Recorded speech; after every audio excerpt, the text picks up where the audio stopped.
बाकी काम मैं खुद कर लूंगा। इन दोनों का एड्रेस कॉन्फिडेंस है भाई, विश्वास है, इसको मैं कर लूंगा। खुश रहो, हंसते रहो, मुस्कुराते रहो, मन की बात सुनो, धन की बात सब कुछ सुनाई देती है। ठीक है, महात्मा अपने किसी रिश्तेदार के साथ, किसी करीबी के साथ एक मार्ग पर चले जा रहे थे।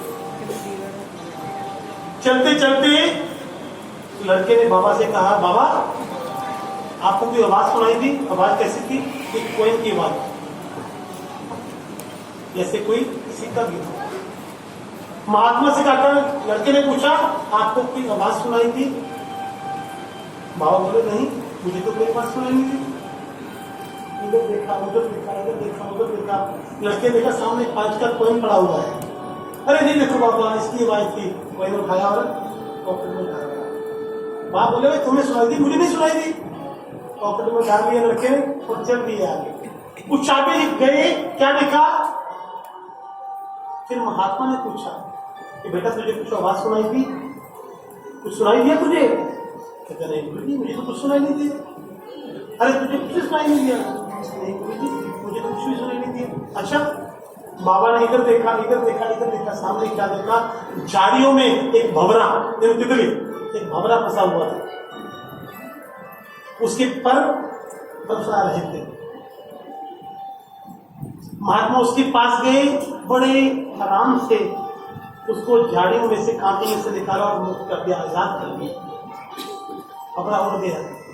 महात्मा कहने लगे, बस संसारी और सन्यासी में यही अंतर है। संसारी और सन्यासी में यही अंतर है, तुझे धन की आवाज सुनाई देती है और हमें मन की आवाज सुनाई देती है।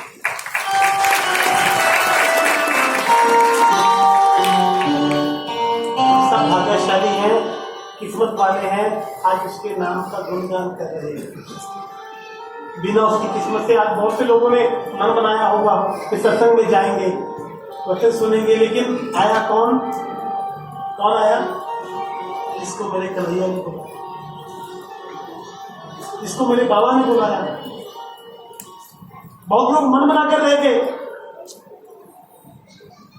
याद रखना, जहां भी सत्संग मिले, सत्संग मत छोड़ना, कभी मत छोड़ना, क्योंकि भगवान एक ऐसे हैं जो कभी कर्ज अपने ऊपर नहीं रखते। मेरे कन्हैया कभी अपने ऊपर कर्ज नहीं रखेंगे, जैसा कर्ज होगा उतार देंगे। ये कछुआ भगवान को मानता था, कछुआ समझते हो? कछुआ भगवान को मानता था, बड़ा प्रेम करता था प्रभु से। तो किसी ने पूछा कि भगवान से इतना प्रेम करता है, जब तक भगवान के चरण स्पर्श नहीं करेगा तो भगवान मुझे कैसे मिलेंगे? अच्छा, तो भगवान मिले ही कहां पर? कहां चरण स्पर्श करो? अरे वो सागर में चले जाओ। सागर में नागशैया पर प्रभु विष्णु लेते होंगे, कहां पर जाके लोग चरण स्पर्श कर सकते हैं। अब कछुए की चाल कैसी होती है आप लोगों को पता है? धीमी गति से, धीमी गति, धीमी गति, धीरे, कितने ही वर्षों में वो सागर में पहुंच गया, समुद्र में पहुंच गया। सागर में पहुंचा, धीरे धीरे सागर में चलते चलते तो वहां पहुंच गया जहां नागशैया पर भगवान विष्णु आराम कर रहे हैं और निद्रा में है। माता लक्ष्मी जी चरण दबा रहे। अब जैसे ही कछुए ने प्रभु के चरण स्पर्श करने चाहे तो माता लक्ष्मी ने रोक दिया, नहीं, प्रभु नींद में है, अभी चरण स्पर्श नहीं कर सकते, जाओ तुम यहाँ से वापस। मन में प्रभु कितने वर्षों से आप तक पहुंचा और आपके चरण स्पर्श करने का सौभाग्य प्राप्त नहीं हुआ। आंखों में आंसू लेकर वापस चला गया। इधर नागमुनि भगवान विष्णु के पास